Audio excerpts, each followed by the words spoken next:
ನಾನು ಇಲ್ಲಿ ಮಾತಾಡಕ್ ಸ್ಟಾರ್ಟ್ ಮಾಡಿದ್ಮೇಲೆ ಒಂದೇ ಊರವರು ಅಂತ ಗೊತ್ತಾಯ್ತು. ಆಚೆ ಬಂದ್ಮೇಲೆ ಅವನ ಜೊತೆ ಪಾರ್ಟಿ ಮಾಡಕ್ ಕಾಯ್ತಾ ಇದೀನಿ ನಾನು. ಒಳಗಡೆ ದರ್ಶನ್ ಸರ್ ಬಗ್ಗೆ ಮಾತಾಡ್ತಿದ್ರಿ ಅಂತ ಹೇಳ್ಬಿಟ್ಟು ಒಂದು ಸುದ್ದಿ ಆಯ್ತು. ಡೆವಿಲ್ ಮೂವಿಲ್ ಮಾಡಿದ್ದಾನೆ ಗಿಲ್ಲಿ, ಅದು ಕೇಳಿ ತುಂಬಾ ಖುಷಿ ಆಯ್ತು ನನಗೆ. ನಾನು ದರ್ಶನ್ ಸರ್ ಬಗ್ಗೆ ಕೇಳ್ತಿದ್ದೆ. ಗಿಲ್ಲಿಯಿಂದ ಸಾಕಷ್ಟು ಜನರಿಗೆ ಮೈಲೇಜ್ ಪಡ್ಕೊಳ್ತಾ ಇದ್ದಾರೆ. ಕಾವ್ಯ ಗಿಲ್ಲಿ ಅಂತ ತಗೊಂಡ್ರು, ಕಾವ್ಯ ಸುಮ್ಮನೆ ಗಿಲ್ಲಿ ಬಿಡಲ್ಲ. ಕಾವು ಅಂತ ಅಷ್ಟು ಇರಿಟೇಟ್ ಮಾಡ್ತಾರೆ, ನಾನೇ ನೋಡಿದ್ದೀನಿ. ಅಶ್ವಿನಿ ಜೊತೆಗೆ ನಿಮ್ಮ ಮಧ್ಯೆ ಒಂದು ವಾಗ್ವಾದ ನಡೆಯುತ್ತೆ. ನಮಗ್ ಮಾತಾಡಕ್ ಬರಲ್ಲ, ನಮಗ್ ಮಾತಾಡಕ್ ಗೊತ್ತಿಲ್ಲ ಅನ್ನೋದಲ್ಲ. ಗಿಲ್ಲಿ ಫ್ಯಾನ್ಸ್ ಅಬ್ಬರಕ್ಕೆ ಕಮೆಂಟ್ಸ್ ಆಫ್ ಮಾಡ್ಕೊಂಡ ರಜತ್ ಬುಚ್ಚಿ ಅಂತ. ಇವ್ರ ಮಟ್ಟಕ್ಕೆ ಇಳಿದು ಮಾತಾಡ್ಬೇಕು ಅಂದ್ರೆ ಇವ್ರಿಗಿಂತ ಮಸ್ತಾಗಿ ಮಾತಾಡಕ್ ಬರುತ್ತೆ. ಎಲ್ಲೋ ಕೂತ್ಕೊಂಡು ಗಲೀಜಾಗಿ ಕಮೆಂಟ್ ಮಾಡಿ ಮಾತಾಡಕ್ ಥರ್ಡ್ ಕ್ಲಾಸ್ ನನ್ನ ಮಕ್ಳು ಯಾರ್ಯಾರು ಕೆಟ್ಟದಾಗ ಎಲ್ಲ ಕಮೆಂಟ್ ಮಾಡ್ತಾ ಇದಾರೋ ಅದು ಪಾಪ ಗಿಲ್ಲಿಗೆ ಎಫೆಕ್ಟ್ ಆಗ್ತಾ ಇದೆ. ಈ ಫ್ಯಾನ್ ವಾರ್ ಅನ್ನುವಂಥದ್ದು. ಸುದೀಪ್ ಸರ್ ಯಾವತ್ತು ಬೇರೆಯವ್ರ ಬಗ್ಗೆ ಮಾತಾಡಿದವರಲ್ಲ. ಆಮೇಲೆ ವಿಜಯಲಕ್ಷ್ಮಿ ಅಕ್ಕ ಅಂತೂ ಒಬ್ಬರ ಬಗ್ಗೆ ಕೆಟ್ಟದಾಗಿ ಮಾತಾಡುವಂತ ವ್ಯಕ್ತಿತ್ವ ಇರೋರಲ್ಲ. ನರಿಗಳೇ ಪರವಾಗಿಲ್ಲ, ಜೊತೆಗಿದ್ದು ಎಷ್ಟೆಷ್ಟು ಡೌಗಳು ಮಾಡ್ತಾರೆ, ಏನೇನ್ ಮಾಡ್ತಾರೆ ಎಲ್ಲ ನಾವು ತುಂಬಾ ಹತ್ತಿರದಿಂದ ಬಹಳ ಜನನ ನೋಡಿದೀವಿ. ಆದಷ್ಟು ಬೇಗ ಸುದೀಪ್ ಸರ್ ದರ್ಶನ್ ಸರ್ ಒಂದಾದ್ರೆ ಆಮೇಲೆ ಇವ್ರಿಗೆಲ್ಲ ಹಬ್ಬ ಸ್ಟಾರ್ಟ್ ಆಗುತ್ತೆ. ಬಿಗ್ ಬಾಸ್ ಇಂದ ಎಷ್ಟು ರೆಮ್ಯುನರೇಷನ್ ಸಿಕ್ತು? 11ರಲ್ಲಿ ತಕ್ಕ ಮಟ್ಟಿಗೆ ಚೆನ್ನಾಗಿದೆ ಸರ್. 12ರಲ್ಲಿ ಯಾಕೆ ದುರ್ವಂತ ಅವ್ರ ಮೇಲೆ ನಿಮ್ಗೆ ಅಷ್ಟೊಂದು ಜಿದ್ದು ಅಂತ? ನಾನು ಅಂತ ಹೋಗಾತ ಸೈಡಿ ಅಂತ ಬಾಸ್ ಜೊತೆ ಜಗಳ ಆಡಿದ್ರಿ? ಅದು ಸ್ವಲ್ಪ ತೀರಾ ಪರ್ಸನಲ್ ಆಗಿ ಹೋಯ್ತು ಸರ್. ಯಾಕಂದ್ರೆ ಅವಳು ಕರ್ನಾಟಕದಲ್ಲಿ ಬಿಗ್ ಬಾಸ್ ಸೀಸನ್ 12ರ ಹವಾ ಜೋರಾಗಿ ನಡೀತಾ ಇದೆ. ಈಗಾಗಲೇ ಗಿಲ್ಲಿಯ ಆರ್ಭಟ, ಅದ್ರ ಜೊತೆಗೆ ಅಶ್ವಿನಿಯ ಅವರ ಅಬ್ಬರ, ಮತ್ತಷ್ಟು ಆಟಗಾರರ ಸ್ಪರ್ಧೆ ಅಂತೂ ಸಾಕಷ್ಟು ಸುದ್ದಿ ಆಗ್ತಾ ಇದೆ. ಕನ್ನಡ ಕಿರುತೆರೆ ಲೋಕದಲ್ಲಿ ಸಾಕಷ್ಟು ಮೈಲಿಗಳನ್ನ ತಲುಪ್ತಾ ಇದೆ. ಸೊ ಕೊನೆ ವಾರದಲ್ಲಿ ಬಂದಿರುವಂತಹ ರಜತ್ ಬುಜ್ಜಿ ಅವರು, ಇವ್ರಿಗೆ ಡಬಲ್ ಧಮಾಕ ಅಂತಾನೆ ಹೇಳ್ಬೋದು. ಯಾಕಂತಂದ್ರೆ ಸೀಸನ್ 11 ಹಾಗೆ 12ರ ಕಂಟೆಸ್ಟೆಂಟ್ ಆಗಿ ಹೋಗಿರೋಂಥದ್ದು. ಸೊ ಈಗ ಬಾಸ್ ಟಿವಿಗೆ ಮಾತುಕತೆಗೆ ಸಿಕ್ಕಿದ್ದಾರೆ, ಮಾತನಾಡಿಸ್ತಾ ಹೋಗ್ತೀನಿ. ಬಿಗ್ ಬಾಸ್ ಜರ್ನಿ ಆಗಿರ್ಬೋದು, ಅವರ ಲೈಫ್ ಅಲ್ಲಿ ಏನೆಲ್ಲ ನಡೀತಾ ಇದೆ ಅದ್ರ ಬಗ್ಗೆ ಮಾತನಾಡ್ತೀನಿ. ರಜತ್ ಅವರೇ ನಮಸ್ತೆ, ಹೇಗಿದ್ದೀರಾ? ನಮಸ್ತೆ ಸರ್, ಚೆನ್ನಾಗಿದ್ದೀನಿ. ನೀವು? ನಾನು ಸೂಪರ್ ಆಗಿದ್ದೀನಿ. ನನಗೆ ಆಕ್ಚುಲಿ ಇನ್ನೊಬ್ಬ ರಜತ್ ನೋಡ್ಬೇಕಿತ್ತು. ನಾನು ಸೀಸನ್ 11ರಲ್ಲಿ ನೋಡಿದ್ದೆ. ಅದ್ರ ಪ್ರೋ ಮ್ಯಾಕ್ಸ್ ಬರ್ತಾರೆ ಅಂತ ಅನ್ಕೊಂಡ್ರೆ ಯಾಕೆ ಡಲ್ ಆದ್ರಿ ಅಂತ? ಸರ್ ಇಲ್ಲ, ಮಾಡಿ ಒಂದ್ ಸೀಸನ್ ಅಲ್ಲಿ ಮಾಡಿದ್ದೀನಿ, ಇನ್ನೊಂದ್ ಸೀಸನ್ ಅಲ್ಲೂ ಮಾಡಕ್ ನನ್ಗೆ ಇಷ್ಟ ಇರ್ಲಿಲ್ಲ. ಮೇನ್ಲಿ ಏನು ಅಂದ್ರೆ ಸೀಸನ್ 12 ನನ್ನ ಹತ್ರ ಯಾರು ಜಾಸ್ತಿ ಮಾತಾಡ್ತಿರಲ್ಲ, ಅದೊಂದು ಪ್ರಾಬ್ಲಮ್. ಏಂತಕ್ಕೆ ಅವ್ರ ಸ್ಟ್ರಾಟಜಿನೋ ಏನೋ ನನಗೆ ಗೊತ್ತಿಲ್ಲ. ಇನ್ನೊಂದು ಏನು ಅಂದ್ರೆ ಅಲ್ಲಿ 24/7 ಲೈವ್ ಇರೋ ಕಾರಣ ಸಿಕ್ಕಾಬಟ್ಟೆ ಹುಷಾರಾಗಿರ್ತಾರೆ ಪ್ರತಿಯೊಬ್ರು. ಆಮೇಲೆ ಏನು ಮಾತಾಡಲ್ಲ, ಏನೇ ಮಾತಾಡ್ರು ಯೋಚನೆ ಮಾಡಿ ಮಾತಾಡ್ತಾರೆ, ಮನ್ಸಿಂದ ಅಂತೂ ಯಾರು ಮಾತಾಡಲ್ಲ. ಸೊ ಹಂಗಿದ್ದಾಗ ನಿಮ್ಗೆ ಆಟನೇ ಕ್ರ್ಯಾಕ್ ಮಾಡಕ್ಕೆ ಒಂಥರ ಡಿಫಿಕಲ್ಟ್ ಆಗುತ್ತೆ, ಮಾತಾಡಕ್ ಕಷ್ಟಗಳಾಗುತ್ತೆ. ಆಮೇಲೆ ನಮ್ಗೆ ಇವ್ರ ಸವಸಗಳು ಬೇಡ ಅಂತ ಸ್ವಲ್ಪ ಜನ ಡಿಸೈಡ್ ಆಗ್ಬಿಟ್ರೆ ಬರಲ್ಲ ಅವ್ರು ಯಾರನ್ನು. ಆಮೇಲೆ ನಾನ್ ಮೇಲ್ ಬಿದ್ದು ಹೋಗೋವಂಥ ಕ್ಯಾರೆಕ್ಟರ್ ನಾನಲ್ಲ, ನನ್ನ ವಿಷಯಕ್ಕೆ ಬಂದ್ರೆ ಬಿಡಲ್ಲ. ಸೊ ಹಂಗಿದ್ದಾಗ ನಾನು ಅಲ್ಲಿ ತುಂಬಾ ಎಂಜಾಯ್ ಮಾಡಿದೆ, ಪ್ರತಿ ಕ್ಷಣನೂ ಎಂಜಾಯ್ ಮಾಡಿದ್ದೀನಿ. ಆಮೇಲೆ ನನ್ನ ನಾನು ತೋರಿಸ್ಕೊಬೇಕಾಗಿತ್ತು. 11 ಸೀಸನ್ ಏನ್ ಮಿಸ್ ಮಾಡ್ಕೊಂಡು ಅದೆಲ್ಲ ನಾನು ಈ ಸತಿ ಮಾಡ್ಬೇಕಾಗಿತ್ತು. ಐ ಯೂಸ್ಡ್ ಇಟ್ ಫುಲ್ಲೆಸ್ಟ್ ಅನ್ಸುತ್ತೆ ಸರ್. ನನಗೆ ಏನೋ ಮಿಸ್ ಮಾಡ್ಕೊಂಡೆ ಅನ್ನೋದು ರಿಗ್ರೆಟ್ಸ್ ಅಂತೂ 1% ಇಲ್ಲ. ಅಂದ್ರೆ ಈಗ ನೀವು ಹೇಳಿದ್ರಿ ಸೀಸನ್ 11ರಲ್ಲಿ ಏನೆಲ್ಲಾ ಮಿಸ್ ಮಾಡ್ಕೊಂಡೆ ಅನ್ನುವಂತಹ ಒಂದಷ್ಟು ಅಂಶಗಳನ್ನ ನಾನು ಇದರಲ್ಲಿ ಫುಲ್ಫಿಲ್ ಮಾಡ್ಕೋಬೇಕು ಅಂತ ಹೇಳ್ಬಿಟ್ಟು, ಆತರ ಯಾವ್ದಾವ್ದು ಆಯ್ತು ಅಂತ? ಸರ್ ನನಗೆ ಒಂದು ಒಳ್ಳೆ ಸ್ನೇಹಿತ ಸಿಕ್ದ, ಒಂದು ಒಳ್ಳೆ ಅಣ್ಣ ಸಿಕ್ಕಿದ್ರು, ಒಂದು ಒಳ್ಳೆ ತಂಗಿ ಸಿಕ್ಕಿದ್ಲು, ಸ್ನೇಹಿತರು ಸಿಕ್ಕಿದ್ರು. ಫಸ್ಟ್ ವಾರ ಹೋದಾಗ ನಾವು ಎಲ್ಲೋ ಆಚೆ ಒಂದು ವರ್ಷ ಇದ್ದು ತುಂಬಾ ಎಂಜಾಯ್ ಮಾಡ್ಕೊಂಡು ಇದ್ದಂತ ಒಂದು ಸಂದರ್ಭದಲ್ಲಿ ಸಡನ್ ಆಗಿ ಬಿಗ್ ಬಾಸ್ ಮನೆಗೆ ಬರಬೇಕು ಅಂತಾರೆ. ಎಲ್ಲ ಕೆಲ್ಸನ ಬದಿಗಿಟ್ಟು ಹೋಗ್ಬೇಕಾಗತ್ತೆ ಒಳಗೆ. ಸಡನ್ ಆಗಿ ಹೋದಾಗ ಗಿಲ್ಲಿ ಸ್ಟಾರ್ಟಿಂಗ್ ವಾರ ತುಂಬಾ ಇರಿಟೇಟ್ ಮಾಡ್ಬಿಡ್ತಾನೆ, ಕಿಟ ಅಂದ್ಬಿಟ್ಟು. ಅದೆಲ್ಲ ಸ್ವಲ್ಪ ಬೇಜಾರಾಗಿತ್ತು. ಅದು ಬಿಟ್ಟು ನಾನು ಗಿಲ್ಲಿ ಮಾತಾಡಕ್ ಸ್ಟಾರ್ಟ್ ಮಾಡಿದ್ಮೇಲೆ ಒಂದೇ ಊರವರು ಅಂತ ಗೊತ್ತಾಯ್ತು. ಪಕ್ಕದ ಊರೇ ನಮ್ದು, ಅವನು ಮಂಡ್ಯದವನು. ಆಮೇಲೆ ನನಗೂ ಅವನಿಗೂ ಸಿಕ್ಕಾಪಟ್ಟೆ ಮ್ಯೂಚುವಲ್ ಫ್ರೆಂಡ್ಸ್ ಇದ್ದಾರೆ. ಆಮೇಲೆ ನಂದು ಒಂದು ವೈಬ್ ಮ್ಯಾಚ್ ಆಗೋಯ್ತು. ನಾನು ಇರೋದು ಅದೇ ತರನೇ, ರೇಗಾಡಿಸ್ಕೊಂಡು ಮಜಾ ಮಾಡುವಂತ ಕ್ಯಾರೆಕ್ಟರ್. ಅವನು ಅದೇ ತರನೇ. ಎಷ್ಟೋ ಸತಿ ಅವ್ನು ದೂರ ಕೂತ್ಕೊಂಡು ಬರೀ ಕಣ್ಣಲ್ಲೇ ಮಾತಾಡಿದೀವಿ ನಾವು. ನಾನು ಹೇಳಿದ್ರೆ ಅವ್ನಿಗೆ ಅರ್ಥ ಆಗ್ಬಿಡೋದು, ಅವ್ನು ಹೇಳಿದ್ರೆ ನನ್ಗೆ ಅರ್ಥ ಆಗ್ಬಿಡೋದು. ಸೊ ಆ ತರ ಒಂದು ವೈಬ್ ಕ್ರಿಯೇಟ್ ಆಗಿ ಒಳ್ಳೆ ಸ್ನೇಹ ಬೆಳೀತು. ಆಚೆ ಬಂದ್ಮೇಲೆ ಅವನ ಜೊತೆ ಪಾರ್ಟಿ ಮಾಡಕ್ ಕಾಯ್ತಾ ಇದ್ದೀನಿ ನಾನು. ಆಮೇಲೆ ರಘು ಸರ್ ತುಂಬಾ ತಿಳ್ಕೊಂಡಿರುವಂತ ವ್ಯಕ್ತಿತ್ವ, ಒಂಥರ ಎನ್ಸೈಕ್ಲೋಪೀಡಿಯಾ ಅಂತಾನೆ ಹೇಳ್ಬೋದು. ತುಂಬಾ ಹಲವಾರು ಮ್ಯಾಟ್ರುಗಳಿರುವಂತ ವ್ಯಕ್ತಿ. ಇನ್ನು ರಕ್ಷಿತಾ ಹತ್ರ ಬಂದ್ರೆ ತುಂಬಾ ಕ್ಯೂಟು, ಒಂದು ತಂಗಿ ಭಾವನೆ ಕೊಟ್ಟಂತ ಒಂದು ಕ್ಯಾರೆಕ್ಟರ್. ನನ್ನ ಎಷ್ಟೋ ಸತಿ ಮಲಗಿದಾಗ ಎಬ್ಬರಿಸ್ಬಿಟ್ಟು ಊಟ ಮಾಡಿಸಿದಾಳೆ ನನಗೆ. ಸೊ ಇನ್ನ ಸ್ನೇಹಿತರು ಅಂದ್ರೆ ಧನು ಆಗ್ಲಿ, ಕಾವ್ಯ ಆಗ್ಲಿ, ಎಲ್ಲರೂ ಒಳ್ಳೆ ಪರಿಚಯ ಆದ್ರು. ತುಂಬಾ ಎಂಜಾಯ್ ಮಾಡಿದೀನಿ ಒಳಗೆ ಅನ್ನಿಸ್ತು ಸರ್. ಗಿಲ್ಲಿ ಅವರು ಹೊರಗಡೆ ಬಂದ್ಮೇಲೆ ಪಾರ್ಟಿ ಮತ್ತೆ ಕೆಲವೊಂದು ಟೂರಿಸ್ಟ್ ಪ್ಲೇಸ್ ಗಳಿಗೆಲ್ಲ ಕರ್ಕೊಂಡು ಹೋಗ್ತೀನಿ ಅಂತ ಮಾತಾಡ್ತಾ ಇದ್ರಿ. ಅದ್ರೊಟ್ಟಿಗೆ ಇನ್ನೊಂದೇನಂತಂದ್ರೆ ನೀವು ಮತ್ತೆ ಗಿಲ್ಲಿ ಅವರು ಇಬ್ರು ಒಳಗಡೆ ದರ್ಶನ್ ಸರ್ ಬಗ್ಗೆ ಮಾತಾಡ್ತಿದ್ರಿ ಅಂತ ಹೇಳ್ಬಿಟ್ಟು ಒಂದು ಸುದ್ದಿ ಆಯ್ತು. ಏನೆಲ್ಲ ಮಾತಾಡ್ತಿದ್ರಿ? ಕಣ್ಣಲ್ಲೇ ಬೇರೆ ಮಾತಾಡ್ತಿದ್ರಿ ಸರ್. ಅದು ದರ್ಶನ್ ಸರ್ದು ಡೆವಿಲ್ ಮೂವಿಲ್ ಮಾಡಿದ್ದಾನೆ ಗಿಲ್ಲಿ, ಅದು ಕೇಳಿ ತುಂಬಾ ಖುಷಿ ಆಯ್ತು ನನಗೆ. ಎಲ್ಲಿ ಟೈಮ್ ಇಲ್ದಿರೋ ಕಾರಣ ಇನ್ನ ನಾನು ಹೋಗಿಲ್ಲ ಮೂವಿಗೆ. ಸೊ ನಾಳೆ ಹೋಗ್ಬೇಕು ಅಂತ ಪ್ಲಾನ್ ಮಾಡಿದ್ದೀನಿ. ಅದೊಂದು ಬಿಟ್ರೆ ಇನ್ನೊಂದು ವಿಷಯ ಏನು ಅಂದ್ರೆ, ನಾನು ದರ್ಶನ್ ಸರ್ ಬಗ್ಗೆ ಕೇಳ್ತಿದ್ದೆ, ಅವ್ನಿಗೆ ಹೆಂಗೆ ಸೆಟಲ್ ಹೆಂಗ್ ಮಜವಾಗಿರುತ್ತಲ್ಲ. ಯಾಕಂದ್ರೆ ನಾನು ನೋಡಿದ್ದೀನಿ. ಅವನು ದರ್ಶನ್ ಸರ್ ಜೊತೆ ಇದ್ದಿದ್ದ ಎಕ್ಸ್ಪೀರಿಯನ್ಸ್ ಎಲ್ಲ ಹೇಳುವ, ಆಮೇಲೆ ನನಗೆ ಹಿಂಗೆ ಪರಿಚಯ ಅಂತೆಲ್ಲ ನಾನು ಹೇಳಿದ್ದೀನಿ, ನನ್ನ ಕೇಳ್ತಾ ಇದ್ದ. ಆ ಮಾತುಕತೆ ಎಲ್ಲ ಸಾಕಷ್ಟು ಆಡಿದ. ಆಮೇಲೆ ಒಳಗೆ ದರ್ಶನ್ ಸರ್ ಫ್ಯಾನ್ಗಳು ಎಷ್ಟೋ ಹಾಡಿದೀವಿ ನಾನು ಗಿಲ್ಲಿ ಇಬ್ರು. ಬಾಬಾ ನಾರೆಡಿ ಆಗಿರ್ಬೋದು, ನಿನ್ನಾಣೆ ಆಗಿರ್ಬೋದು, ಆಮೇಲೆ ಎಷ್ಟೋ ಸಾಂಗ್ಗಳು ಹಾಡ್ಕೊಂಡು ಮಜಾ ಮಾಡ್ತಾ ಇದ್ವಿ. ಸೊ ಅದೊಂದು ತುಂಬಾ ಕ್ಯೂಟ್ ಆಗಿ ಅನ್ಸೋದು ನನಗೂ ಒಂದ್ ಜೊತೆ ಮಾತಾಡಕ್ಕೆ. ಎಸ್, ಈಗ ಯಾರಿಂದ ಯಾರಿಗ್ ಮೈಲೇಜ್ ಸಿಗ್ತಾ ಇದೆ ಅಂತ ಹೇಳ್ಬಿಟ್ಟು, ಬಿಕಾಸ್ ಗಿಲ್ಲಿಯಿಂದ ಸಾಕಷ್ಟು ಜನರಿಗೆ ಮೈಲೇಜ್ ಪಡ್ಕೊಳ್ತಾ ಇದ್ದಾರೆ ಅಂತ ಹೇಳ್ಬಿಟ್ಟು ಒಂದು ಟಾಕ್ ಇದೆ. ಸೊ ನಿಮ್ಮ ಪ್ರಕಾರ ಆಸ್ ಎ ಕಂಟೆಸ್ಟೆಂಟ್ ಆಗಿ ನೀವು ಅಲ್ಲಿ ಒಂದಷ್ಟು ಅವರವರ ವ್ಯಕ್ತಿತ್ವನ ನೋಡಿರ್ತೀರಾ, ಸೊ ಹಾಗಾಗಿ ಸರ್ ಯಾರಿಂದ ಯಾರಿಗೂ ಮೈಲೇಜ್ ಸಿಗಲ್ಲ ಸರ್. ಇಲ್ಲಿ ಗಿಲ್ಲಿ ಆಟ ಗಿಲ್ಲಿ ಆಡ್ತಾ ಇದ್ದಾನೆ, ಅವ್ನ ಪಾಡಿಗೆ ಅವ್ನು ಆಡ್ತಾನೆ. ಆಮೇಲೆ ಗಿಲ್ಲಿ ಎಲ್ಲರ ಹತ್ರನೂ ಚೆನ್ನಾಗಿದ್ದಾನೆ ಮನೆಯಲ್ಲಿ. ಎಲ್ಲಿ ಮಾತಾಡ್ಬೇಕು ಅಲ್ಲಿ ಮಾತಾಡ್ತಾನೆ, ಎಲ್ಲಿ ಇಷ್ಟ ಆಗಿಲ್ಲ ಅಂದ್ರೆ ಅದನ್ನ ಹೇಳ್ತಾನೆ. ಅದು ತಗೊಳೋದು ಬಿಡೋದು ಅವ್ರಿಗೆ. ಆಮೇಲೆ ಇಲ್ಲಿ ಯಾರಿಂದ ಯಾರಿಗೂ ಮೈಲೇಜ್ ಸಿಗೋದು ಇಲ್ಲ. ಯಾಕಂದ್ರೆ ಇವಾಗ ನಮ್ಮ ಆಟ ನಾವು ಸಪರೇಟ್ ಆಗಿ ಆಡ್ತಾ ಇದ್ದೀವಿ. ಎಕ್ಸಾಂಪಲ್ ಕಾವ್ಯ ಗಿಲ್ಲಿ ಅಂತ ತಗೊಂಡ್ರು, ಕಾವ್ಯ ಸುಮ್ಮನೆ ಇದ್ರು ಗಿಲ್ಲಿ ಬಿಡಲ್ಲ. ಕಾವು ಅಂತ ಅಷ್ಟು ಇರಿಟೇಟ್ ಮಾಡ್ತಾನೆ, ನಾನೇ ನೋಡಿದ್ದೀನಿ. ಸೊ ಹಂಗಿದ್ದಾಗ ಪಾಪ ಹುಡುಗಿ ಅವಳ ಆಟ ನಾನು ಸಪರೇಟ್ ಆಗಿ ಆಡ್ತೀನಿ ಅಂದ್ರೆ ಇವ್ನು ಬಿಡಲ್ಲ. ಅವಾಗ ಏನಂತ ಹೇಳಕ್ಕಾತ್ ನಾವು. ಸೊ ಯಾರಿಂದ ಯಾರಿಗೂ ಮೈಲೇಜ್ ಇಲ್ಲ. ಎಲ್ಲ ಒಳಗೆ ಗಿಲ್ಲಿ ಎಲ್ಲರ ಹತ್ರನೂ ಚೆನ್ನಾಗಿದ್ದಾನೆ, ಅದು ಮೈಲೇಜ್ ತರ ಕಾಣಿಸುತ್ತೆ ಹೊರತು ಯಾರಿಂದ ಏನೋ ಪ್ರಾಫಿಟ್ ತಗೊಳೋ ಒಂದು ಇದ್ರಲ್ಲಿ ಯಾರು ಇಲ್ಲ.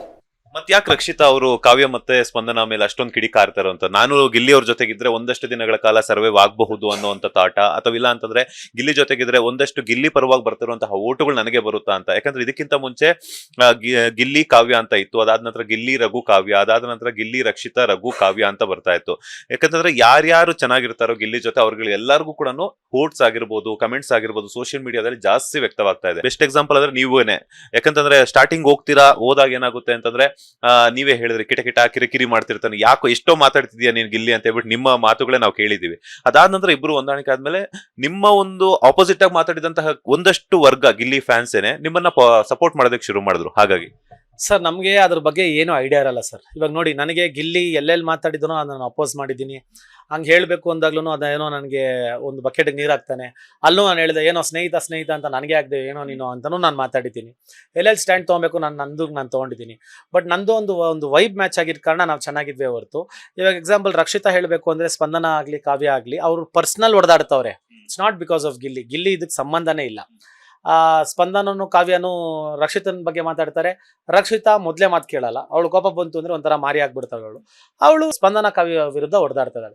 ಇಲ್ಲಿ ಗಿಲ್ಲಿ ಮ್ಯಾಟ್ರೇ ಅಲ್ಲ. ಏನಾಗುತ್ತೆ ಅಂದ್ರೆ ಗಿಲ್ಲಿನ ತರ್ತಾ ಇದಾರೆ ಸೆಂಟ್ರಿಗೆ ಅಷ್ಟೇ. ಸೊ ಅವ್ರವ್ರ ಪರ್ಸನಲಿನೇ ಹೊಡೆದಾಡ್ತಾರೆ.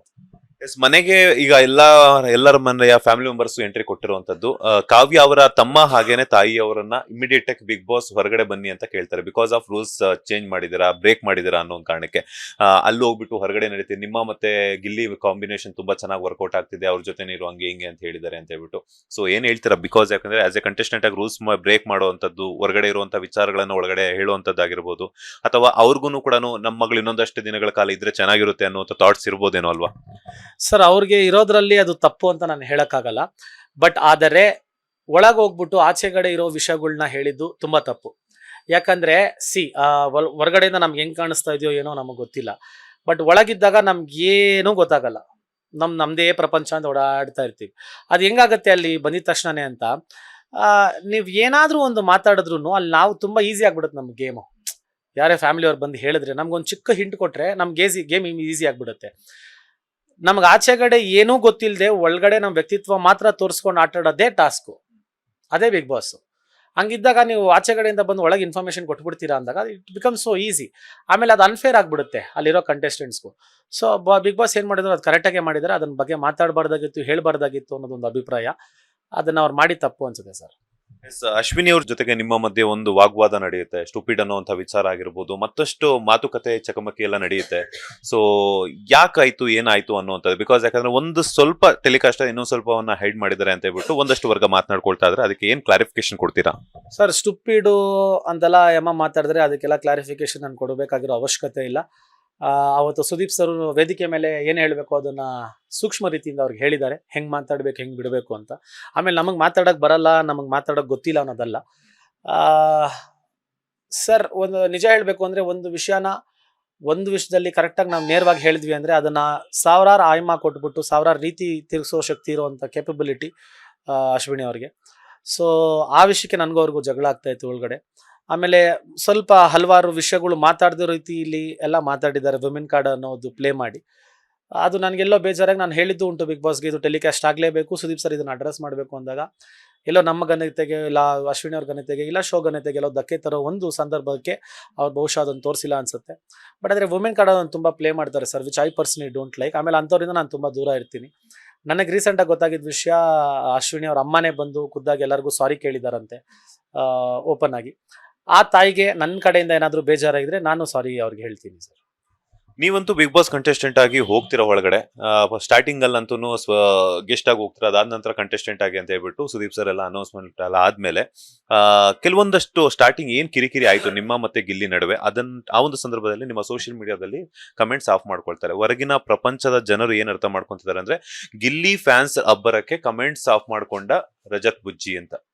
ಸೊ ಏನ್ ಹೇಳ್ತೀರಾ ಸರ್? ಅದು ಪ್ರಾಬ್ಲಮ್ ಏನು ಅಂದರೆ ಸರ್, ನನ್ನ ಪಿ ಆರ್ ಆಗಿರಲಿ ಇಲ್ಲ ನನ್ನ ಸ್ನೇಹಿತರಾಗಲಿ ಹ್ಯಾಂಡ್ಲ್ ಮಾಡ್ತಿದ್ದವರು, ಸಾರಿ ಪಿ ಆರ್ ಅಂತ ಹೇಳೋಕ್ಕಾಗಲ್ಲ, ಬಿಕಾಸ್ ನಾನು ಗಿಲ್ಲಿ ಪಿ ಆರ್ ಅವರು ನನಗೆ ಫೋನ್ ಮಾಡಿ ಮಾತಾಡಿದ್ರು. ಅದಕ್ಕೂ ಇವ್ರಿಗೂ ಏನೂ ಸಂಬಂಧನೇ ಇಲ್ಲ. ಯಾಕೆಂದರೆ ಕೆಟ್ಟ ರೀತಿ ಅವರು ಯಾವುದೇ ಕಾರಣಕ್ಕೂ ಕಮೆಂಟ್ಸ್ ಮಾಡಿಸೋದಾಗಲಿ ಮಾಡಿಲ್ಲ. ನನ್ನ ಟೀಮು ಆಮೇಲೆ ನನ್ನ ಫ್ರೆಂಡ್ಸು ಬಂದು ಸ್ವಲ್ಪ ಅಫಿಷಿಯಲ್ ಸರ್, ಇಲ್ಲ ಇವ್ರ ಮಟ್ಟಕ್ಕೆ ಇಳಿದು ಮಾತಾಡಬೇಕು ಅಂದ್ರೆ ಇವ್ರಿಗಿಂತ ಮಸ್ತಾಗಿ ಮಾತಾಡೋಕೆ ಬರುತ್ತೆ, ತುಂಬ ಅಚ್ಚ ಕನ್ನಡದಲ್ಲಿ ಮಾತಾಡೋಕೆ ನಮಗೂ ಬರುತ್ತೆ. ಬಟ್ ಆ ಥರ ಮಾತಾಡೋಕೆ ನಮ್ಗೆ ಇಷ್ಟ ಇಲ್ಲ. ನಮಗೇನು ಅಂದರೆ ಅಕಸ್ಮಾತ್ ಏನಾದರೂ ಪ್ರಾಬ್ಲಮ್ ಆಯಿತು ಅಂದರೆ ನೇರ ಹೋಗ್ಬಿಟ್ಟು ಎದೆ ಕೊಟ್ಟು ಮಾತಾಡೋಕೆ ನಮಗೆ ಬರೋದು. ಎಲ್ಲೋ ಕೂತ್ಕೊಂಡು ಗಲೀಜಾಗಿ ಕಮೆಂಟ್ ಮಾಡಿ ಮಾತಾಡೋಕೆ ನಮಗಂತೂ ಗೊತ್ತಿಲ್ಲ. ಬಹುಶಃ ಅವರು ತೀರಾ ಗಲೀಜಾಗಿ ಕಮೆಂಟ್ ಮಾಡಿರೋ ಕಾರಣಕ್ಕೆ ಅವ್ರು ಆಫ್ ಮಾಡಿದರೆ ಹೊರತು. ನಾನು ಇನ್ನೊಂದು ವಿಷಯ ಹೇಳಕ್ ಪಡ್ತೀನಿ, ಈ ಥರ್ಡ್ ಕ್ಲಾಸ್ ನನ್ನ ಮಕ್ಕಳು ಯಾರ್ಯಾರು ಕೆಟ್ಟದಾಗ ಎಲ್ಲ ಕಮೆಂಟ್ ಮಾಡ್ತಾ ಇದಾರೋ ಅದು ಪಾಪ ಗಿಲ್ಲಿಗೆ ಎಫೆಕ್ಟ್ ಆಗ್ತಾ ಇದೆ.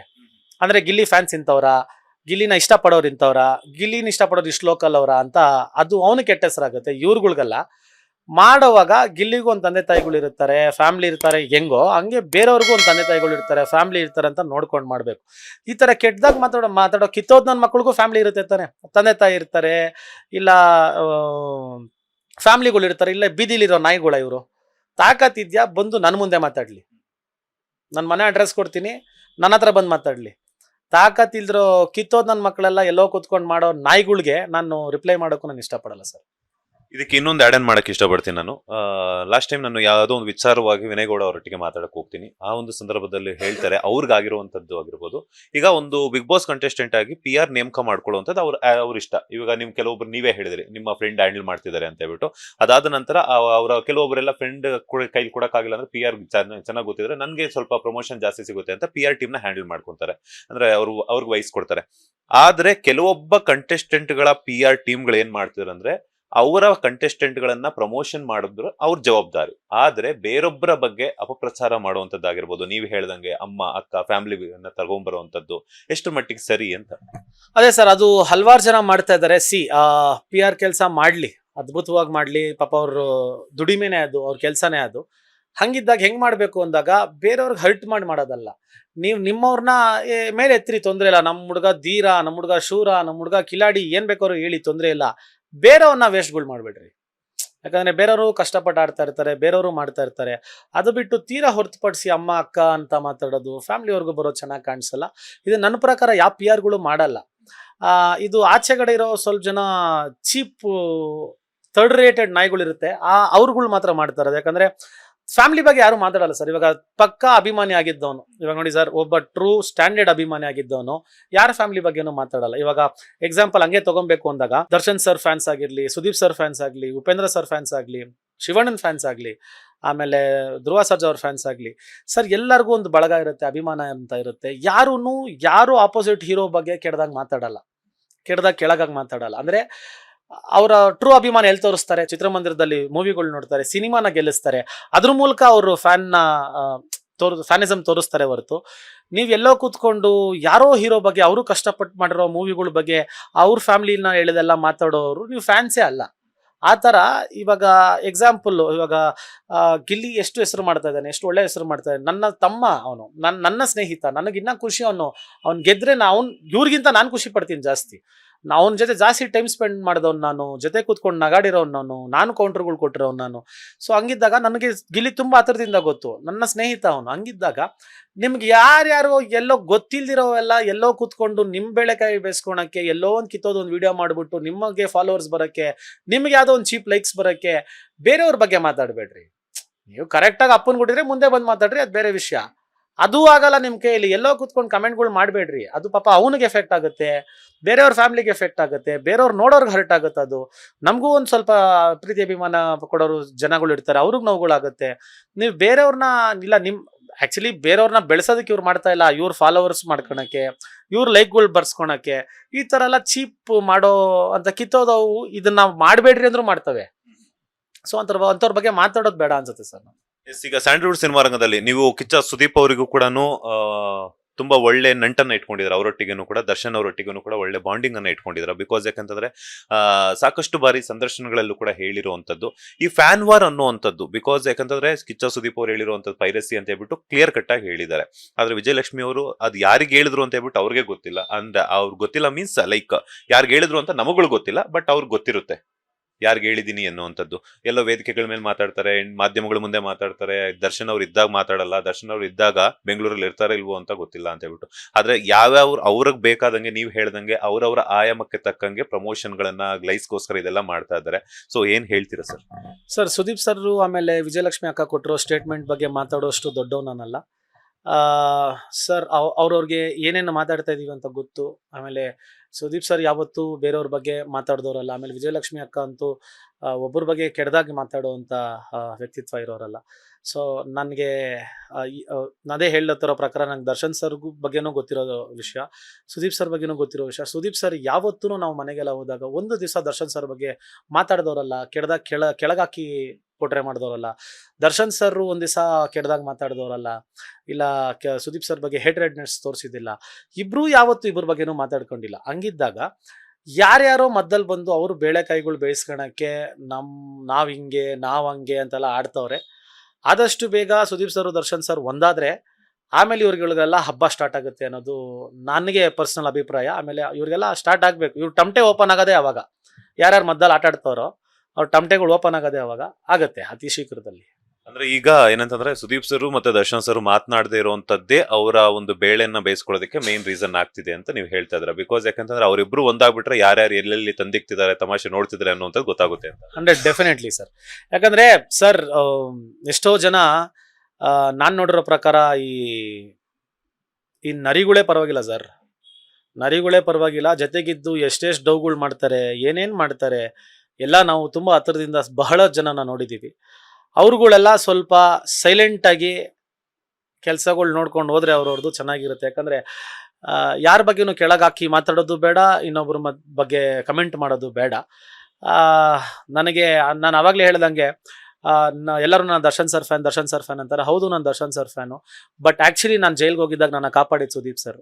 2 ಗಂಟೆ 3 ಗಂಟೆಗೆ ನನ್ನ ಫ್ಯಾಮ್ಲಿಗೆಲ್ಲ ಫೋನ್ ಮಾಡಿ ನನ್ನ ಹುಡುಗರು ಸೇಫ್ ಆಗಿದ್ದಾರೆ ಅಂತ ಹೇಳಿ ನನ್ನ ಫ್ಯಾಮ್ಲಿನ ಮಲ್ಗೋವರೆಗೂ ಕಾಪಾಡಿದ್ದು ಸುದೀಪ್ ಸರ್. ನನ್ನ ಜೈಲಿಂದ ಬಿಡ್ಸ್ಕೊಂಡ್ ಬಂದಿದ್ದು ಸುದೀಪ್ ಸರ್. ಮನೆಗೆ ತಿರ್ಗಾ ಕರೆಸಿ ಊಟ ಮಾಡಿಸಿ ನನಗೆ ಹೆಂಗ್ ನಡ್ಕೊಂಡು ಹೋಗ್ಬೇಕು ಮುಂದೆ ಅಂತ ಹೇಳ್ಕೊಟ್ಟವ್ರು ಸುದೀಪ್ ಸರ್. ಸೊ ಹಂಗಿದ್ದಾಗ how can I not love them? So ಆ ಒಂದು ಪ್ರೀತಿ ನನಗೆ ಇಬ್ಬರ ಮೇಲೂ ಇದೆ. ಅದನ್ನ ನಾನು ಎಲ್ಲೂ ಬಿಟ್ಕೊಡದೆ, ನನಗೆ ಗೊತ್ತು ಆ ಟೈಮ್ ಬರುತ್ತೆ, ಆ ಟೈಮಿಗೆ ನಾನು ಕಾಯ್ತೀನಿ ಸರ್. ಈಗ ಇನ್ನೊಂದೇನಂತಂದ್ರೆ ವಿಜಯಲಕ್ಷ್ಮಿ ಅವರಿಗೆ ಸುದೀಪ್ ಅವರ ಹೆಸರು ಹೇಳ್ಕೊಂಡು ಒಂದಷ್ಟು ಜನ ಕಮೆಂಟ್ಸ್ ಮಾಡೋಂತ, ಅವರು ಸ್ಕ್ರೀನ್ ಶಾಟ್ ತಗೊಂಡು ಸ್ಟೇಟಸ್ಗೆ ಹಾಕಿದ್ದಾರೆ. ಅದ್ರ ಜೊತೆಗೆ ಕಂಪ್ಲೇಂಟ್ ಕೂಡ ಕೊಟ್ಟಿದ್ದಾರೆ. ಯಾರೇ ಆಗಿರ್ಬೋದು, ಒಬ್ಬ ಹೆಣ್ಮಗಳು ಅಂತ ಕೂಡ ನೋಡಿದ್ರೆ ಹೆಂಗ್ಸಿದ್ರಂಗೆ ತುಂಬಾ ವಲ್ಗರ್ ಆಗಿ, ಅದು ನಾವುಗಳೇ ಮಾತಾಡೋದಕ್ಕೆ ಒಂದೊಂದ್ಸಲ ಮುಜುಗರಕ್ಕೊಳಗಾಗ್ತೀವಿ ಹೆಂಗ್ ಮಾತಾಡಬೇಕು ಅನ್ನೋಂಥದ್ದು. ಈ ದರ್ಶನ್ ಅವರು ಯಾವುದೋ ಒಂದು ಕೇಸಲ್ಲಿ ಇದ್ದಾರೆ. ಬಿಕಾಸ್ ಅದು ಅವರು ಇನ್ನೂ ಫೈನಲ್ ಆಗಿಲ್ಲ, ಅವ್ರು ಏನು ಅಪರಾಧಿನ ಅಥವಾ ಆರೋಪಿನ ಅಂತ ಹೇಳ್ಬಿಟ್ಟು. ಸದ್ಯಕ್ಕೆ ಆರೋಪಿ ಸ್ಥಾನದಲ್ಲಿ ಇದ್ದಾರೆ, ಅಪರಾಧಿ ಅಂತ ಇನ್ನೂ ಕನ್ಫರ್ಮ್ ಆಗಿಲ್ಲ. ಅವ್ರು ಇಲ್ಲದೆ ಇದ್ದಾಗ ಈ ತರ ಮಾಡುವಂತದ್ದು ಏನ್ ಹೇಳ್ತಾರೆ, ಇದ್ದಾಗ ಮಾಡುವಂತದ್ದೇ ತಪ್ಪೇನೆ, ಇಲ್ಲದೆ ಇದ್ದಾಗ ಮಾಡುವಂತದ್ದು ಕೂಡ ತಪ್ಪೇನೆ. ಅವರೇ ಒಂದ್ ಕಷ್ಟ ಕಾಲದಲ್ಲಿ ಇದ್ದಾರೆ. ಬಿಕಾಸ್ ಎಷ್ಟೋ ಜನ ನಿಮ್ಮಂತವ್ರಾಗಿರ್ಬೋದು, ನಮ್ಮಂತವ್ರು ಸಾಕಷ್ಟು ಜನ ವೆಯ್ಟ್ ಮಾಡ್ತಿದ್ದಾರೆ ದರ್ಶನ್ ಅವ್ರು ಹೊರಗಡೆ ಬರಬೇಕು, ಮತ್ತೆ ಸಿನಿಮಾಗಳು ಮಾಡಬೇಕು, ಮತ್ತೆ ಎಲ್ಲರೊಟ್ಟಿಗೆ ಕನ್ನಡ ಸಿನಿಮಾ ರಂಗದಲ್ಲಿ ಒಂದಷ್ಟು ಜನ ಕೆಲಸ ಸಿಗುತ್ತೆ ಅಂತ ಹೇಳ್ಬಿಟ್ಟು. ಸೊ ಕಮೆಂಟ್ಸ್ ಬಗ್ಗೆ ಬ್ಯಾಡ್ ಕಮೆಂಟ್ಸ್ ಹಾಕುವಂತವ್ರು ಒಂದು ಹೆಣ್ಮಗಳಿಗೆ ಸರ್, ಇದು ನನಗೆ ಗೊತ್ತಿರೋ ಪ್ರಕಾರ ಸುದೀಪ್ ಸರ್ ಫ್ಯಾನ್ಸೇ ಅಲ್ಲ ಸರ್. ಯಾಕಂದ್ರೆ ಸುದೀಪ್ ಸರ್ ಫ್ಯಾನ್ಸು ಯಾವುದೇ ಕಾರಣಕ್ಕೂ ಒಬ್ರಿಗೆ ಹರ್ಟ್ ಮಾಡಿ ಇಲ್ಲ ಕೆಟ್ಟ ರೀತಿ ಮಾತಾಡೋರು ಯಾರು ಸುದೀಪ್ ಸರ್ ಫ್ಯಾನೇ ಅಲ್ಲ. In the same way Darshan sir fans ಯಾರೂ ಒಬ್ಬ ಪಕ್ಕ ಅಭಿಮಾನಿ ಆಗಿದ್ದವನು ಬೇರೆಯವ್ರ ಬಗ್ಗೆ ಕೆಟ್ಟದಾಗ ಮಾತಾಡೋದಾಗ್ಲಿ, ಬೇರೆಯವ್ರನ್ನ ಬಿಟ್ಕೊಟ್ಟೋದಾಗ್ಲಿ, ಇಲ್ಲ ಬೇರೆಯವ್ರ ಫ್ಯಾಮಿಲಿ ಬಗ್ಗೆ ಮಾತಾಡೋರಾಗ್ಲಿ, ಇವ್ರು ಯಾರು ಇಬ್ಬರಿಗೂ ಫ್ಯಾನ್ಸ್ ಅಲ್ಲ ಸರ್. ಇದು ಯಾರೋ 3rd ಕ್ಲಾಸ್ ನನ್ನ ಮಕ್ಕಳು ಎಲ್ಲೋ ಕೂತ್ಕೊಂಡು ಮಾಡ್ತಾರದು. ಅವ್ರಿಗೆ ಹೆಂಗಾದ್ರೂ ಕಂಪ್ಲೇಂಟ್ ಕೊಟ್ಟವ್ರೆ, ಬಂದು ಚಡ್ಡಿ ಬಿಚ್ಚಿ ಹೊಡೆದಾಗ ಲಬ ಲಬ ಅಂತ ಬಡ್ಕೊಂತಾರಲ್ಲ ಬಾಯ, ಅವಾಗ ಇವ್ರಿಗೆಲ್ಲ ಬುದ್ಧಿ ಬರುತ್ತೆ. ನಾನು ರೀಸೆಂಟಾಗಿ ಅದೊಂದು ನಂದು ಯಾವುದೋ ಒಂದು ಆಗಿದ್ದಾಗ ನಾನು ಕಮಿಷನರ್ ಆಫೀಸ್ಗೆ ಹೋಗಿ ಕಂಪ್ಲೇಂಟ್ ಕೊಟ್ಟಿದ್ದುಂಟು. ಕರ್ಸೋರಿಗೆ ಕೊಟ್ಟವ್ರೆ ಸರಿಯಾಗಿ ಕೆಲಸ. ಅದಾದ್ಮೇಲೆ ನನಗೆ ಯಾರೋ ಆ ಥರ ಮಾಡೋದೇ ನಿಲ್ಸ್ಬಿಟ್ರು. ಇವ್ರಿಗೆಲ್ಲ ಇದೆ ಸರ್, ಒಂದು ತಕ್ಕ ಪಾಠ ಕಲಿಸ್ಬೇಕು ಅಂದ್ರೆ ಹೋಗ್ರಿ ಕಮಿಷನರ್ ಆಫೀಸ್ಗೆ, ಕಂಪ್ಲೇಂಟ್ಗಳು ಕೊಡ್ರಿ, ಆಚೆ ಬರ್ರಿ. ಈ ನನ್ನ ಮಕ್ಕಳಿಗೆಲ್ಲ ಬುದ್ಧಿ ಕಲಿಸ್ಲೇಬೇಕು ಸರ್, ಇಲ್ಲಾಂದ್ರೆ ಇದು ಹಿಂಗೆ ಫಾರ್ವರ್ಡ್ ಆಗ್ತಾ ಹೋಗುತ್ತೆ. ಈ ನಾಯಿಗಳಿಗೆ ತಾಕತ್ತಿರಲ್ಲ ಸರ್ ಮುಂದೆ ಬಂದು ಮಾತಾಡೋಕ್ಕೆ. ಎಲ್ಲೋ ಕೂತ್ಕೊಂಡಿರ್ತಾವೆ, ಯಾವುದೋ ಒಂದು ಊರಲ್ಲಿ ಕೂತ್ಕೊಂಡು ಒಂದು 10 ರೂಪಾಯಿ 20 ರೂಪಾಯಿ ಫ್ರೀ ನೆಟ್ ಸಿಕ್ಬಿಡುತ್ತೆ. ಇವಾಗ ಕೂತ್ಕೊಂಡು ನೀಟಾಗಿ ಮೆಸೇಜ್ ಮಾಡೋದು, ಬೇರೆಯವ್ರು ಏನ್ ಮಾಡ್ತಾರೆ ಅಂತ ನೋಡೋದು, ಬೇರೆಯವ್ರಿಗೆ ಕಮೆಂಟ್ ಹಾಕೋದು, ಆ ಹುಡುಗಿರ್ಗೆ ಅಸಹ್ಯಕ್ಕೆ ಮಾತಾಡೋದು, ಇದೇ ಮಾಡೋದು ಇವೆಲ್ಲ. ಈ ನನ್ನ ಮಕ್ಕಳೆಲ್ಲ ಗಂಡಸರೆಲ್ಲ, ಅವ್ರ ಬಗ್ಗೆ ಏನ್ ಮಾತಾಡ್ತೀರಾ ಸರ್? ಈಗ ರೀಸೆಂಟ್ ಆಗಿ ನಿಮ್ಗೆ ಏನಾದ್ರು ಆತರ ಏನಾದ್ರು ಅನುಭವ ಆಗಿದೆ? ಬಿಕಾಸ್ ಅದೆಲ್ಲ ಕಂಪ್ಲೇಂಟ್ ಎಲ್ಲ ಕೊಟ್ಟಾದ್ಮೇಲೆ ಮತ್ತೆ ಯಾವುದೇ ರೀತಿಯಂತಹ ಅನುಭವ ಆಗಿರಲ್ಲ ಅಂತ ಅನ್ಕೊಂಡಿದ್ದೀನಿ. ನನಗಾಗಿಲ್ಲ ಸರ್. ಅಕಸ್ಮಾತ್ ನನಗಾದ್ರೂ ನಾನು ಡೈರೆಕ್ಟ್ ಆಗಿ ಅವ್ರಿಗೆ ಮೆಸೇಜ್ ಮಾಡಿದ್ದೀನಿ. ಮಾಡಿದ ತಕ್ಷಣ ಅಣ್ಣ ಸಾರಿ ಅಣ್ಣ ಅಂತಾರೆ. ಯಾಕೋ ಏನ್ಗೋ ಹಿಂಗೆ ಮೆಸೇಜ್ ಮಾಡಿದ್ರೆ ಅಣ್ಣ ನನ್ನ ಸಾರಿ ಅಣ್ಣ ಗೊತ್ತಿಲ್ಲ ಮಾಡಿದೆ ಅಣ್ಣ ತಪ್ಪಾಯ್ತು ಅಣ್ಣ. ಮತ್ತೆ ಇವ್ರು ಗಂಡಸರೇ ಅಲ್ಲ ನನ್ನ ಪ್ರಕಾರ. ಮತ್ತೆ ಇವ್ರ ಹತ್ರ ಮಾತಾಡಿ ನ್ಯೂಸ್ ಹೊಡೆದಾಡ್ರು ಎದೆ ಕೊಟ್ಟು ಹೊಡೆದಾಡ್ಬೇಕು. ಇಂಥವ್ರ ಹತ್ರ ಹೊಡೆದಾಡಿ ನ್ಯೂಸ್. ಬಿಗ್ ಬಾಸ್ ಇಂದ ಎಷ್ಟು ರೆಮ್ಯುನರೇಷನ್ ಸಿಕ್ತು ಈ ಒಂದು ಸೀಸನ್ 12ಕ್ಕೆ ಅಂತ? 11ರಲ್ಲಿ ತಕ್ಕ ಮಟ್ಟಿಗೆ ಚೆನ್ನಾಗಿದ್ದು sir.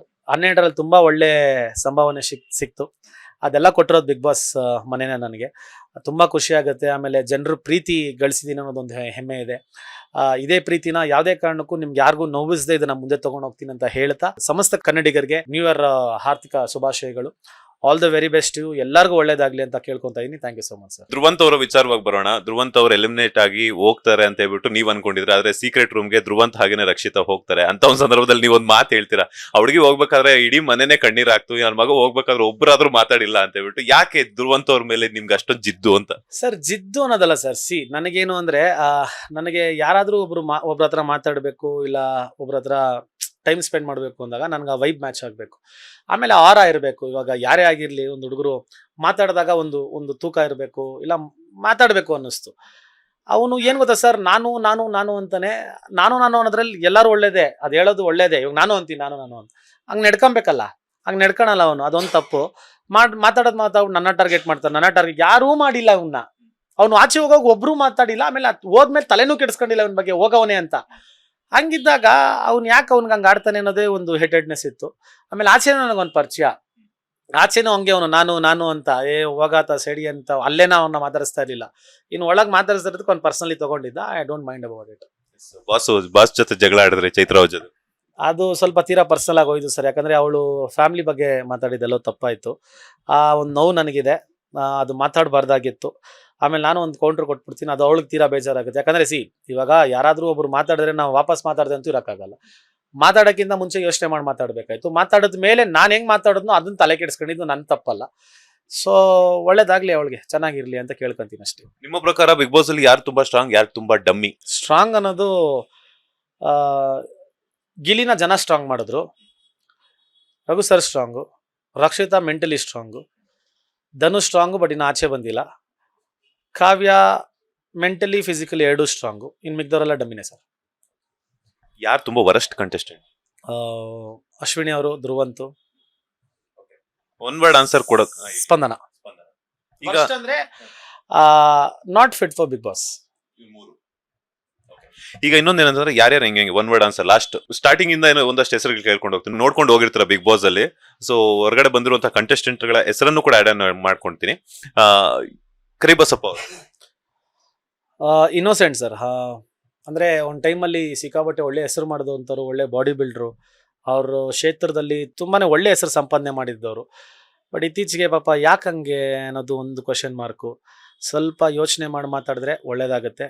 But I feel purely is innocent ಅಂತ. RJ ಅಮಿತ್ ಅವ್ರ ಬಗ್ಗೆ ಅಷ್ಟು ಗೊತ್ತಿಲ್ಲ sir. I think commenting is not good. Doc Satish ಅವರು ಯಾರು ಸರ್ ಅವರು? ನಾವು 2 ಲಕ್ಷ 3 ಲಕ್ಷ ಶರ್ಟ್ ತೊಗೊಳೋರ ಬಗ್ಗೆ ಎಲ್ಲ ಮಾತಾಡಲ್ಲ. ನಮ್ಗೆ ಅಷ್ಟಿನ್ನ ಆ ಸ್ಟ್ಯಾಂಡರ್ಡ್ ನಾವು ಬಂದಿಲ್ಲ. ಕಾವ್ಯ ಅವರು strong contestant. Rakshita very cute by heart, very pure by heart. Malu ತುಂಬಾ ಒಳ್ಳೆ ವ್ಯಕ್ತಿ, ಮನಸ್ಸಲ್ಲಿ ಒಂದು ಕಲ್ಮಶ ಇಲ್ದಿರುವಂತ ವ್ಯಕ್ತಿ. ಮಲ್ಲಮ್ಮ ತಾಯಿ ಸ್ಥಾನ. ಅಶ್ವಿನಿ ಗೌಡ ಅವರು no comments. Abhishek very good by heart. Janvi ಒಳ್ಳೆ ಗೆಳತಿ. Spandana not fit for Bigg Boss. Dhanush strong contestant but ಎಲ್ಲೋ ಕಳೆದೋಗೋರೆ. ಧ್ರುವಂತ್ ವೇಸ್ಟ್. ಅಶ್ವಿನಿ SN ಇನ್ನ ಸ್ವಲ್ಪ ದಿವಸ ಇರ್ಬೇಕಾಯ್ತು ಅನ್ಸುತ್ತೆ ಬಿಗ್ ಬಾಸ್ ಅಲ್ಲಿ. ರಾಶಿಕಾ ಫೈಟರ್. ರಿಷಾ ಸೂರಜ್. ರೋಮಿಯೋ. ಇನ್ಯಾರಿದ್ದಾರೆ? ಚೈತ್ರ.